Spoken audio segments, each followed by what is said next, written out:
আজ নিয়ে চলে এসেছি তোমাদের জন্য আবার একটা অন্যরকম রেসিপি, নারকেল ছাড়া চিংড়ি মাছের মালাইকারি। এটা একদমই অন্যরকম একটা ইউনিক রেসিপি।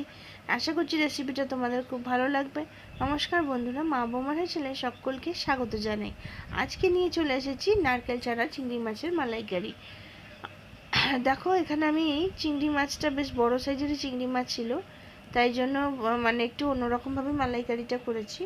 এখানে মোটামুটি তোমার ওই 500 গ্রামের মতো চিংড়ি মাছ ছিল। আর এক একটা চিংড়ি বেশ মানে কি বলবো, মানে এটা বাগদা নয়, বলছি গলদার থেকে একটু ছোট সাইজ, কিন্তু বেশ বড়ই ছিল চিংড়ি মাছগুলো। দেখো, নুন হলুদ মাখিয়ে নিয়েছিলাম, তারপর চিংড়ি মাছগুলো আমি একে একে ভেজে নিয়েছি। দেখো কতটা বড়, আমি তোমাদের দেখাচ্ছিলাম সেটা। আর চিংড়ি মাছগুলো খুব সুন্দরভাবে ভেজে নিয়েছি, আর মাথার দিকের খোসাগুলো ছাড়াইনি, যাতে ঘিলুটা বেরিয়ে না যায়। ঘিলুটাতে খুব টেস্টি লাগে খেতে আর কি, সেই জন্য দেখো মাছগুলো আমি একে একে ভেজে নিচ্ছি।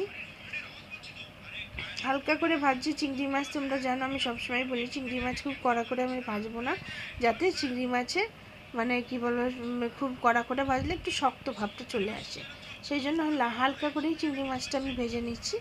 এরপরে দেখো, চিংড়ি মাছটা ভেজে আমি কিন্তু নামিয়ে নিচ্ছি। এবার ওই তেলের মধ্যেই গোটা গরম মশলা দিয়ে দিলাম, এক টুকরো দারচিনি, এলাচ দুটো আর লবঙ্গ দিয়ে দিলাম।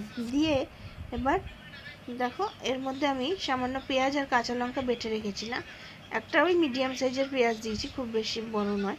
পেঁয়াজ আর কাঁচা লঙ্কা বাটাটা আমি এর মধ্যে দিয়ে দিলাম। দিয়ে এবার খুব সুন্দরভাবে সেটা নেড়ে চেড়ে নিয়ে, এবার মনে হচ্ছিলো একটু তেলটা কম, তাই জন্য আবার একটু তেল দিয়ে দিলাম। দিয়ে খুব সুন্দরভাবে মশলাটাকে একটু নেড়ে চেড়ে নিচ্ছি। আর এদিকে আরেকটা পেস্ট তৈরি করব, যেটা খুবই গুরুত্বপূর্ণ। সেটা হচ্ছে, এখানে আমি 20 গ্রামের মতো কাজু বাদাম দিয়েছি, ভাঙা কাজু বাদাম। আর পোস্ত আমার ঘরে ছিল মোটামুটি তোমার বড় চামচের 2 চামচের মতো, ওই পোস্তটা দিয়ে দিয়েছিলাম।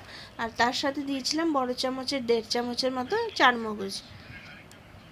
কাজু পোস্তর সাথে চারমগজটা দিয়ে একসঙ্গে একটা পেস্ট বানিয়ে নিয়েছি। দেখো, এখানে 1.5 চামচের মতো আমি হাতে নিয়েই দেখাচ্ছি, 1.5 চামচের মতো ওখানে চারমগজ দিয়ে দিয়েছি, দিয়ে একটা পেস্ট বানিয়ে নিয়েছি। আর এদিকে মশলাটার মধ্যে একটু হলুদ, ছোটো চামচের 1 চামচ, ছোটো চামচের 1 চামচ জিরে, আর 1 চামচ ঝাল লঙ্কার গুঁড়ো দিয়ে দিলাম। দিয়ে এবার মশলাটাকে একটু ভালো করে কষিয়ে নিচ্ছি। মশলাটা যতক্ষণ তেল না ছাড়বে ততক্ষণ কিন্তু গ্যাস সিম করে মশলাটাকে ভালো করে কষিয়ে নিতে থাকবো।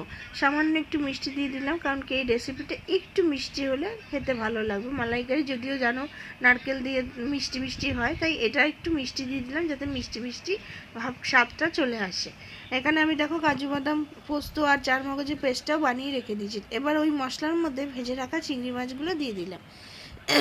দিয়ে এবার মশলার সাথে খুব ভালোভাবে চিংড়ি মাছটাকে মিশিয়ে নিচ্ছি। দেখো, মশলার সাথে খুব ভালোভাবে চিংড়ি মাছটাকে মিশিয়ে নিচ্ছি। নেওয়ার পরে এরপরে আমি দেখো মানে বেশ তেল ছাড়তে শুরু করেছে, বারবার করে একটু একটু করে গ্যাস সিম করে করছি আর কষিয়ে নিচ্ছি। এরপরে কিন্তু ওপর থেকে আমি যে কাজু বাদাম আর পোস্ত চারমগজের পেস্টটা বানিয়েছিলাম, সেই পেস্টটাও আমি এর মধ্যে ধীরে ধীরে দেবো। তার আগে দেখো মশলাটাকে দিয়ে ভালো করে আমি চিংড়ি মাছটা মানে কষিয়ে নিচ্ছি। এবার ওপর থেকে ওই পেস্টটা আমি ছড়িয়ে দিয়ে দিলাম।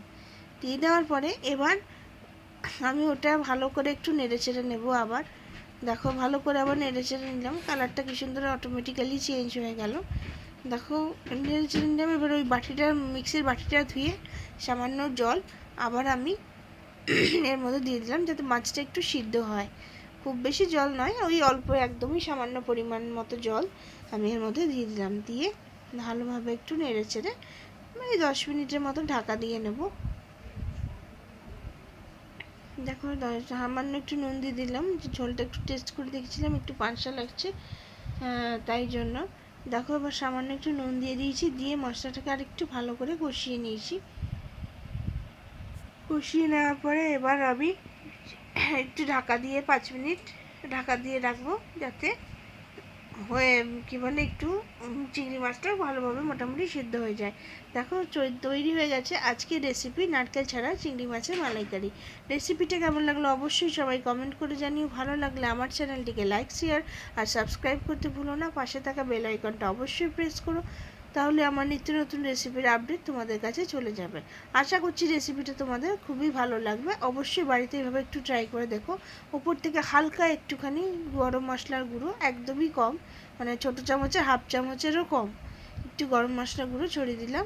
আর দিয়ে দিলাম এর মধ্যে হাফ চামচের মতো ঘি। এটা কিন্তু একদম, ঘিটা কিন্তু অবশ্যই দেবে। গরম মশলাটা অপশনাল, ইচ্ছে হলে দিতেও পারো, নাও দিতে পারো, কিন্তু ঘিটা অবশ্যই দিও। তাহলে রেসিপির মানে এই মালাইকারির স্বাদটা আরও দ্বিগুণ হয়ে যাবে। সবাই বাড়িতে অবশ্যই এইভাবে একটু বানিও, আর বানিয়ে আমাকে জানিও কেমন লাগলো রেসিপিটা। আজকের মতো এইটুকুই থাক, আবার চলে আসবো অন্য কোনো রেসিপি নিয়ে তোমাদের সাথে দেখা করতে। রেসিপিটা ভালো লাগলে সবাই অবশ্যই আমার চ্যানেলটাকে লাইক করে দিও। আর যারা আমার নতুন বন্ধুরা রয়েছে তাদেরকে অসংখ্য ধন্যবাদ আমার সাথে থাকার জন্য। আর পুরনো বন্ধুরা তো আছোই, তোমাদের ছাড়া আমি সবসময় অচল, তাই জন্য আমি তোমাদের কাছে ভীষণভাবেই থ্যাঙ্কফুল। আর রেসিপি, বিভিন্ন রকম রেসিপি, তোমরা কী ধরনের রেসিপি দেখতে চাও সেটাও অবশ্যই কমেন্ট করে জানিও। নিত্য নতুন রেসিপি আনার চেষ্টা করছি তোমাদের যাতে ভালো লাগে। আজকের রেসিপিটা নারকেল ছাড়া চিংড়ি মাছের মালাইকারিটা অবশ্যই সবাই একবার ট্রাই করে দেখো। আশা করছি তোমাদের বাড়ির কিন্তু প্রত্যেক সদস্যই খেতে, মানে খেয়ে আর কি ভালোই বলবে। কারণ কি, আমি এটা ফার্স্ট টাইম এইভাবে করলাম নারকেল ছাড়া, কিন্তু আমার বাড়িতে সবাই খেয়ে কিন্তু খুব প্রশংসা করেছিল যে রেসিপিটা বেশ অন্যরকম লাগছিল আর খেতেও দারুণ দুর্দান্ত লাগছিল।